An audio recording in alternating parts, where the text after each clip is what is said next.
जय हिंद दोस्तों, 20 दिन बाकी हैं। क्या केंद्रीय कर्मचारियों और पेंशनर्स को मिलेगी खुशी? आखिर वो खुशी मिलेगी तो किस रूप में खुशी मिलेगी?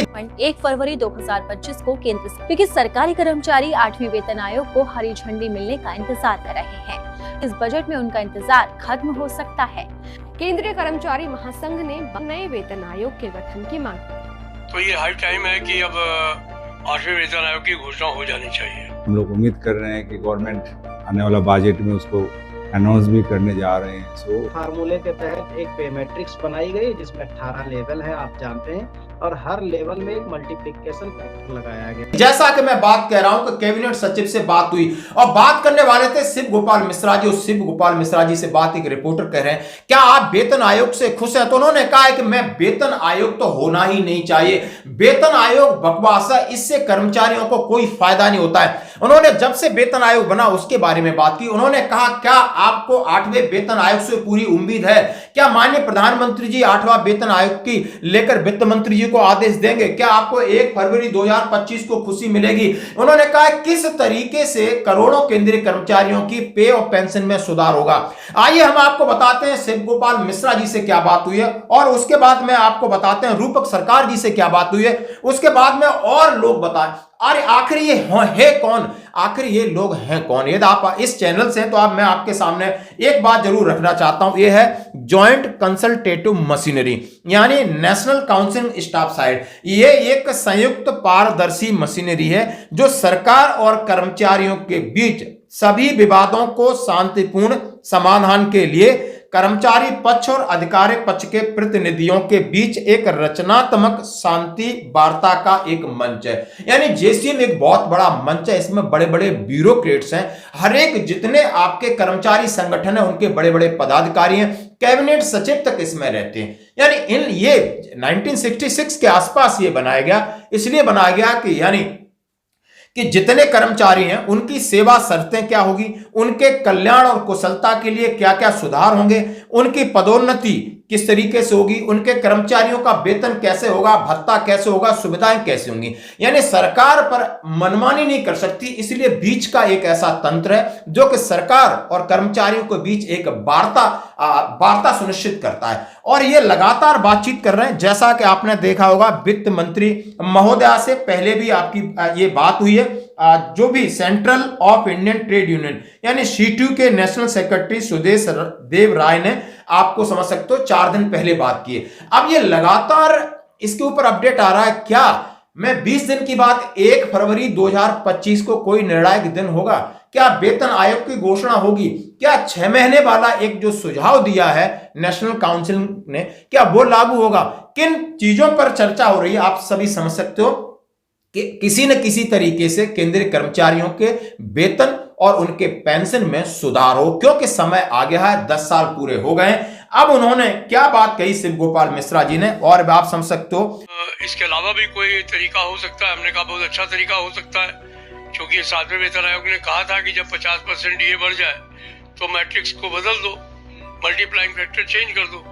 तो ये जो तमाम चीजें हैं उनको अगर आप उसी के आधार पर आगे ले जाना चाहते हैं तो आप कोई कमेटी बनाइए और उस पर मैं अपने साथियों से बातचीत करूंगा। ये रेलवे फेडरेशन के बड़े पदाधिकारी हैं और आप समझ सकते हो कि इन्होंने जो न्यू पेंशन जो एनपीएस था उसको यूपीएस में बदलने में इनकी भूमिका रही। और ये लगातार माननीय प्रधानमंत्री जी से भी इनकी मीटिंग होती है, वित्त सचिव से मीटिंग होती है, वित्त मंत्री से मीटिंग होती है। तो जो ये कह रहे हैं तो इनकी बात का वजन है। तो ऐसे ही 2 शख्सियत की मैं आपको वीडियो भी दिखाऊंगा। सबसे पहले उनसे पूछा गया कि आपकी अभी कैबिनेट सचिव से बात हुआ है तो आप इसको कितने गंभीर है सरकार और आपकी क्या डिमांड है 8वें वेतन आयोग को लेकर के। उन्होंने ये कहा कि 8 साल से ज्यादा हो गए और पे कमीशन अभी घोषित होता है तो 1-2 साल इसको घूमने फिरने में, सर्वे करने में, रिपोर्ट बनाने में समय लगता है और 8वां वेतन आयोग नहीं आना चाहिए। उन्होंने खुद कहा इस वेतन आयोग की जरूरत नहीं है। उन्होंने कहा कि जब से वेतन आयोग की प्रक्रिया शुरू हुई है यानी हर 10 साल बाद पे और पेंशन में संशोधन, उससे पहले के 1, 2, 3 वेतनमानों को छोड़ दें तो 4था वेतनमान, 5वां वेतनमान, 6वां और 7वें वेतनमान को जो हमने नजदीक से उसकी स्टडी की है तो उससे हमें घाटा होता है, फायदा कुछ भी नहीं होता। जैसे कि 7वें वेतन आयोग का उन्होंने उदाहरण दिया कि 3.68 का वो फैक्टर चाहिए था उस समय, इतनी महंगाई थी, और आपने 2.5 इनका फैक्टर लगा करके और एक बात रखा, और उसका क्या प्रभाव पड़ा। और तो ये इसके बाद कर्मचारियों की बात छोड़ो, यदि आप सेना के संदर्भ में देख सकते हो तो इसमें क्या प्रभाव पड़ा कि आपकी जो पेंशन है, जो नए वालों की 2016 वालों की कम है और पहले वालों की ज्यादा। इसका मतलब क्या है, पे यानी 2.57 फिटमेंट फैक्टर इसमें बड़ा हानिकारक रहा। उन्होंने कहा जब मेरी कैबिनेट सचिव से बात हुआ तो कैबिनेट सचिव ने बोला कि आने वाले समय में हम दूसरे किसी तरीके पे सोच रहे हैं। अब एक तरीका उन्होंने कहा है कि 50% मर्ज कर देना चाहिए था और मैट्रिक्स चेंज कर दिए, और उन्होंने बोला मल्टीपल फैक्टर को चेंज कर करके पे पेंशन में संशोधन हो सकता था। अब या तो इससे विचार, इसके लिए बोला कैबिनेट सचिव ने बोला कि आप और इसके लिए क्या सिफारिश कर सकते हो। तो जेसीएम के साथ ही रेलवे और डिफेंस के कन्फेडरेशन के मिलकर के उन्होंने एक रिपोर्ट बनाई थी कि ये इस रिपोर्ट से आप 6 महीने में लागू कर सकते हो। और भी कोई विचार है तो उन्होंने बोला और भी कोई तरीका हो सकता है, लेकिन वेतन आयोग जो अभी तक प्रक्रिया आती 10 साल के बाद होना, ये शायद उन्होंने इसके ऊपर, इस संभावना पर विचार नहीं किया। लेकिन इस बात की गारंटी दी, इस बात को उन्होंने इंश्योर किया कि 1 जनवरी 2026 से आपके पे और पेंशन में संशोधन होगा। जैसा कि उन्होंने बड़े गर्व से कहा कि मेरी माननीय प्रधानमंत्री जी से इस बात पर भरोसा है कि सरकार आपकी अनदेखी बिल्कुल नहीं करेगी। सरकार जैसे नई सरकार, ये सरकार है, नए नए प्रयोग करती तो नया प्रयोग आपके सामने आएगा। दोस्तों ये उन्होंने सीधा सीधा कहा। अब मैं दूसरा आपको एक वीडियो दिखाता हूं।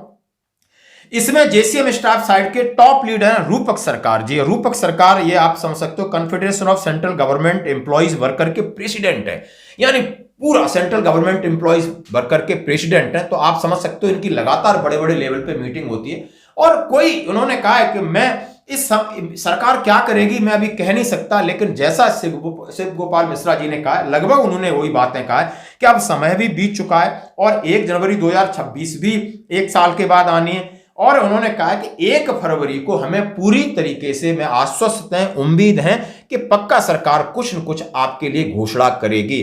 तो ऑलरेडी हमारा गठन करने के लिए जो टाइम गवर्नमेंट का पास वो ऑलरेडी बीत चुका है। मतलब अभी 2 साल भी अभी बाकी नहीं है, अभी 1 ही साल बचा है।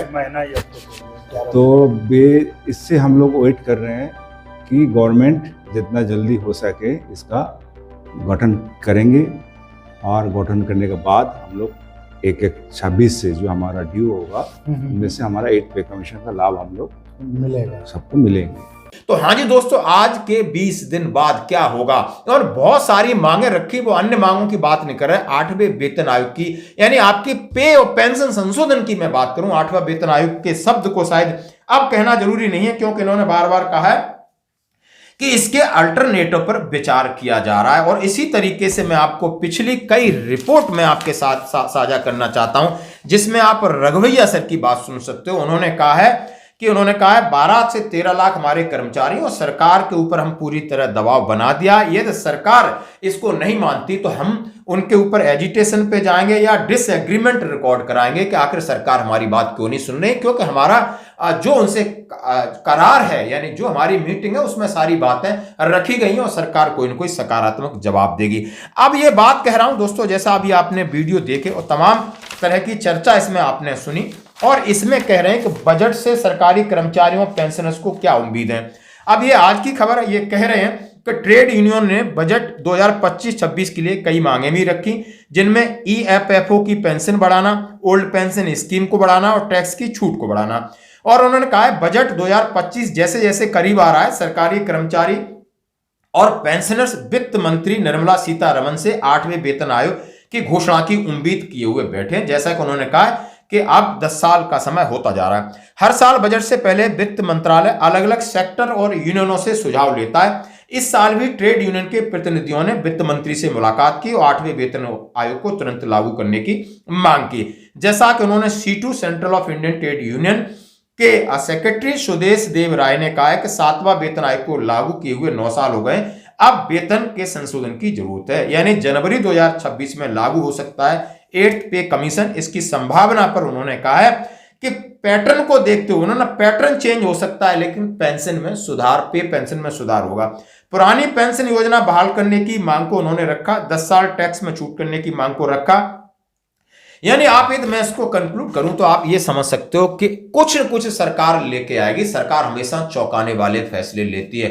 हो सकता है यानी सरकार के ऊपर पूरा दबाव है कि इस बजट में सरकार कोई न कोई घोषणा जरूर करेगी जिससे कि आपकी पे पेंशन में सुधार हो, बढ़े। और वो फिटमेंट फैक्टर क्या हो सकता है, अब इसके ऊपर चर्चा चल रही है कि जब करेंगे तो फिटमेंट फैक्टर क्या होगा। तो दोस्तों जैसा कि इन लोगों की मांग है कि 2.86 फिटमेंट फैक्टर होना चाहिए, और 2.86 समझ सकते हो कि याद आपकी 18,000 है पे लेवल 1 की, आप 2.86 से जाइए तो आप समझ सकते हो लगभग जाके 51,000 होती। तो ये शायद संभावना के परे, लेकिन सरकार 1.85 से लगाकर 1.92 के बीच में आपकी जो पे लेवल के हिसाब से जरूर कहीं ना कहीं बदलाव देखने को नजर आ रहा। दोस्तों ये थी बड़ी अपडेट, बने रहिए हमारे साथ, धन्यवाद।